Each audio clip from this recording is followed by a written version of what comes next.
This is it, the finale of the series. Today is episode 6 of the Women's Rights for Fiction shortlist, doing reviews, and today we're talking about how the one-armed sister sweeps the house. I can't believe 6 weeks have passed already. Next week I'll be doing the predictions, and this is my first time doing predictions. I know pretty much every Wednesday we've had a depressing book, and today is no exception. Trigger warnings, murder, rape, assault, babies dying. There's just so much here, and I don't really want to be the reviewer that's like, oh, it's so good, and then someone reads it and has a panic attack. So please do check the trigger warnings. But I do have to say there are a lot of heavy themes. Like, I can literally tick off the amounts of heavy themes there are. So if you're uncomfortable with any of this, then I would probably avoid it because it gets darker. But okay, my point is, if you're feeling kind of on the down low, you don't really want to read about how rich people are enjoying their amazing life, but actually not all rich people, I'll get to that,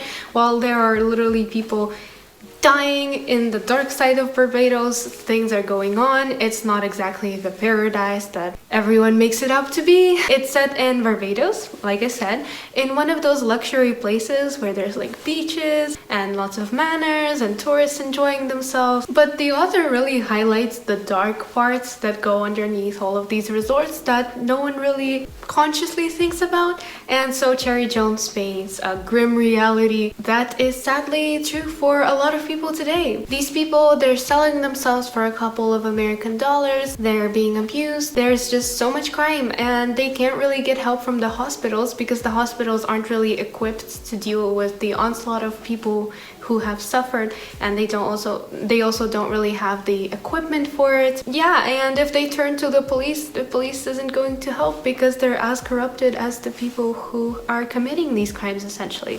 And the story follows three main storylines: that of Lala and her flashbacks to her family, that of Mara Whalen, who is a local who married a rich person, but well, her troubles don't necessarily go away, and I think it's a reference to how it's sometimes not that easy to break out of poverty. And I know I brushed upon this in my Untitled Ground review last week, but seriously, Karen, it's not that easy. People can't just stop being poor. I don't think there's anyone who can read this book and after be like, I don't understand why she didn't leave. You can really see the hardships that people have to go through. It's not that easy to just pick your stuff up that you don't necessarily have a lot of and just leave. We also have Tone, who likes Lala but is friends with her horrible husband, and the story starts with Lala's grandmother being like, I can call you by whatever name I like. And well, Lala's grandmother doesn't really want Lala staying with her, and also her grandpa is in the hospital in a coma. Also, he's a rapist, which, no offense, but serves him right. He literally touched girls that are his daughter's age, and he touched his daughter. At 18, Lala is heavily pregnant, and she's married to this Adam guy who definitely has mental problems, I feel like, but that doesn't excuse him beating her. And so she's heavily pregnant and she feels herself starting to give birth. It's way too early.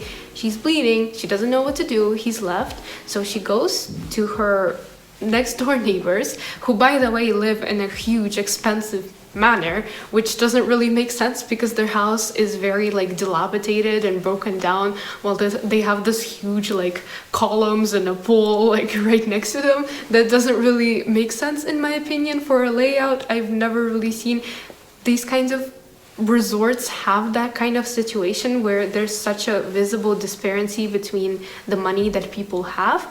But I guess it could be. So she goes to this house, and well, Aiden is there, and she rings the doorbell, and he goes out and he's like mad at her for coming, but then he sees that she's like giving birth, and so he bikes her to the hospital.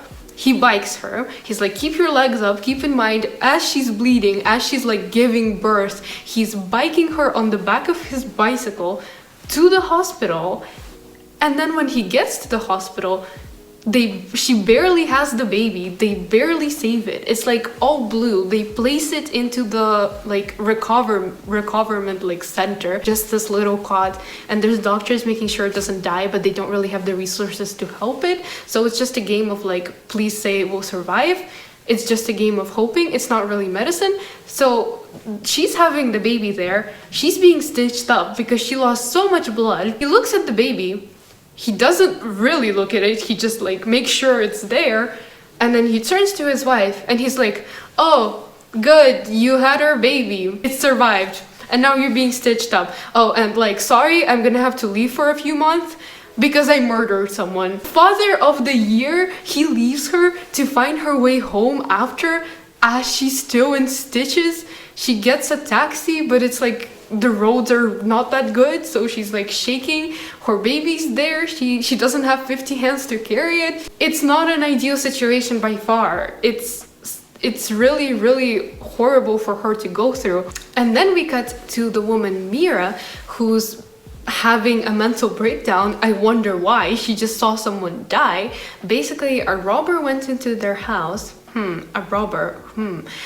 he went into their house. It's a he who just said that they murdered someone, and the robber killed her husband. And she was there, and she feels really guilty because her husband found out about the affair that Mira's been having, and he still tried to save Mira. He went forward and then the robber shot him. So she's having a crisis, and then Adam returns to Lala and he starts beating her, and he's like, oh, why are you so bad about the baby? Why did you go to the house? I told you not to go. He's constantly abusing her. They have a fight and then they drop the baby. Oh no. And then when Lala's like, maybe we should drive to the hospital, he just attacks her again. They hope that the baby's alright, she looks alright, but the next morning they wake up and the baby's not alright, and then so they stage a kidnapping and they hide the baby. And there's just so many traumatic things piling up. It's like really dark. You're reading it and you realize that it's not super gruesome, it's not super descriptive, but you're just being really confronted with all this pain and the suffering. It really is a little Life Junior. Yeah, so I think you get the message. I think what the setting does is it really adds to the overall, and when I say setting, I don't necessarily mean just like Barbados in general.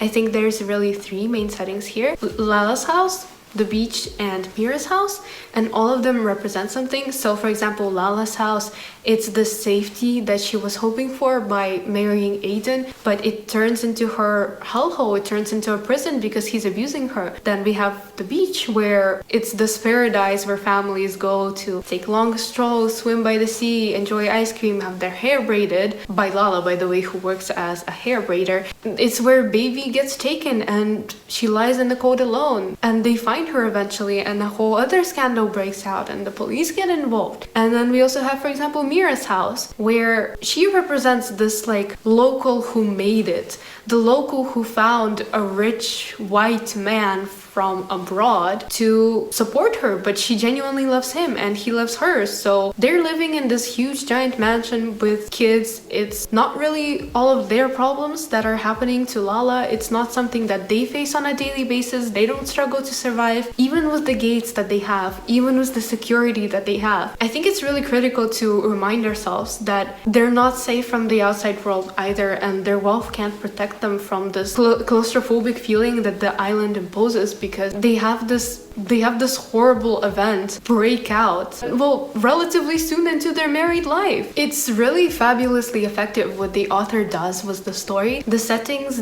she weaves them in, and they really play to the advantage. They add to the themes that are explored. They really demonstrate that corruption and sexism are everywhere. Let's go back to Mira, for example. Her husband, he's this rich man. In most stories, he would be the horrible person who's there enjoying his life, living in luxury, who people are envious of because he has a good life while everyone else is trying to survive. So he would probably be like a negative character, usually kind of spending his money carelessly. Here, he's the type of husband that actually cares about his wife. Even when he finds out about the affair, he's very loving. He genuinely loves her. He bakes for her. Like, standards go up, you know? He really genuinely is nice for her. It's none of the sexism. But for example, the police, who are supposed to be the protectors of the island, the ones who are supposed to care the most as the citizens of the island, they're the ones adding to the culture of victim blaming that's deeply ingrained here. And also, they're the ones who tell a woman when she's abused, and when she comes to the police, they're like, it's your own fault. Much like the people on the island, they they kind of have this idea that what goes on between a wife and a husband, if the husband beats her to her near death, it's between them. And that also, this question of what is it between the husband and the wife, for Lala, it's this history of intergenerational trauma that she must confront. For example, her mother and her grandmother, they had the same kind of experiences with men. No matter how much she tries to escape the dark fate that follows her family, she still feels herself becoming like her mother. The ending is really open-ended though, so I guess it's up to you to decide whether she follows the fate of her family before her or whether she breaks out from under that. But yeah, going back to the whole husband and wife question, for Lala, she asks herself, how do you learn to love a man? And then eventually she comes to the conclusion that, well, you shouldn't learn to love a man if you really love someone, if they're the correct decision for you to marry, if they're the correct person you want to spend your life with, you should just know it. You shouldn't force yourself to love someone. But even as she realizes this, she still continues to stay with her abusive husband. She follows kind of the patterns of what her grandmother and her mother did. For example, well, going back to that rapist grandfather that she has, her grandmother was basically sold as a child bride to him. Her grandmother was born in a family of 9 kids, I believe. Almost years later, when the grandfather is helpless, when he couldn't do anything, the grandmother stays with him. It's again that theme that even if you leave, like Mira technically left the hardships of the island, you can't really leave, and it's this atmosphere that just presses down upon you with every page. And what the author does is she layers the trauma with no respite at all. We just have event after event after event, and while I'm not saying oh the trauma and completely ignoring it, of course it made my blood boil to see all this blatant victim blaming going on, these women almost dying and no one doing anything about it. I still have this feeling that this is also holding the story back a little bit. So what do I mean by that? You're really telling me that you're introducing side characters to the story amidst all this killing going on, amidst all this abuse going on. You're using them to drive the story forward, and then you're just leaving them. You're not developing them in any way. They serve only for the sake of moving the plot along. I'm not saying they should all be saved. This isn't some sort of twisted utopia from terrible dystopian events to a sort of utopia kind of arc. Of course, I'm not demanding that. You're adding them without really developing them, just leaving them in this perpetual state of moving the story along. And it kind of makes me ask this question, are we sensationalizing trauma a little bit by using events that are really hard to read about, that are really dark, that are the sad reality of a lot of people's lives, just to move a story along, just to make it kind of readable, just to make it something that the reader can't put down because it's just this very emotion pulling thing that's really pulling it out of you. It would be one thing if the scenes were there to convey a reason, like in A Little Life, to kind of show this grim reality, but here there's just so many scenes that are completely unnecessary. I get that the point of the scene where there is a police officer who is assaulting a sex worker, it's to show that even the law enforcement is not above the corruption that goes on the island, of course, but that scene is just left behind. It's a brief moment, drives along the story to help wrap it up to the conclusion. It just feels a bit wrong to use those kinds of issues as your way to move the writing along, because I feel like if you're trying to move the writing along, personally I felt like it was moving along anyway, so I don't think you really needed to do that. And a bit more of the respite, a bit more of the human moments, it would have been a much more effective piece of work. And there are side characters who are just there and then briefly there at the end and then just gone. For example, there is a man walking on the beach with his dog and then the dog barks at Lala, also throwback to the time that I barked at my English teacher. Yeah, okay, back to this guy who's walking his dog. There's just so many POV switches between Lala, between Mira, between Tone a little bit. Tone is the best friend, if you remember. So just this dog randomly appearing and then randomly disappearing, it makes no sense. The POV switch so fast that even though you can't stop reading the book when you pick it up, by the end you kind of realize you're just I still haven't learned that much about the desires of each of the characters. It operates on a more primitive sort of level, trouble. And I guess for someone like Lala, who's just trying her best to survive, yes, that makes sense. But we also get shown that she has all these complicated emotions that she finds to be contradicting with what she wants for Aiden to stop abusing her and for them to be a happy family. Is this the best way to approach the book with these like filler scenes? I'm not sure about that. At the same time, it's not like the book is super smooth flowing either.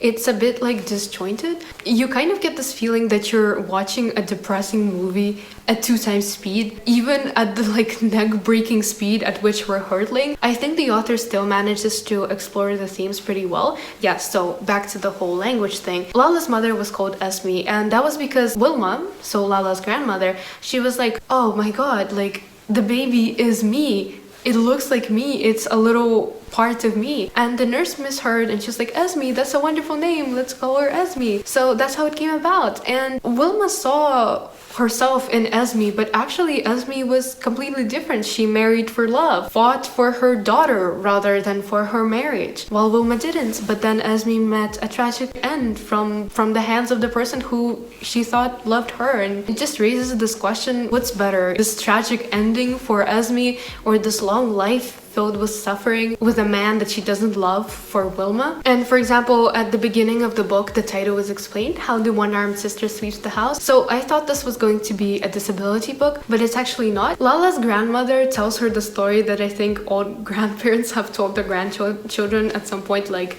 some kind of story to scare them away from like bad stuff and into behaving. And in the story, there's 2 sisters, a good one and a bad one. And there's these Baxter tunnels that run all over the city, and they're told to not go in there ever, but the bad sister, like one day she decides to go to the tunnels, and then the good sister has to pull her out, and the bad sister is missing an arm, and it serves as a warning to listen to what adults say, otherwise she'd be a one-armed sister. And Lala at some point, she's like, yeah, but what's so bad about her being one-armed? What's so bad about her like exploring? She can still do what she wants. She can still get a husband, and she can still have a house, and she can still have children. Even from this young age, she's deeply conditioned to believe that this is exactly what she wants, that she wants this husband who she loves. Maybe that's part of the reason that she kind of goes into marriage so early. But at the same time, she thinks that if it was the good sister in the bad sister situation, then the brave one would have gone into the tunnels and retrieved the other arm from the monster so that she could be sewn together.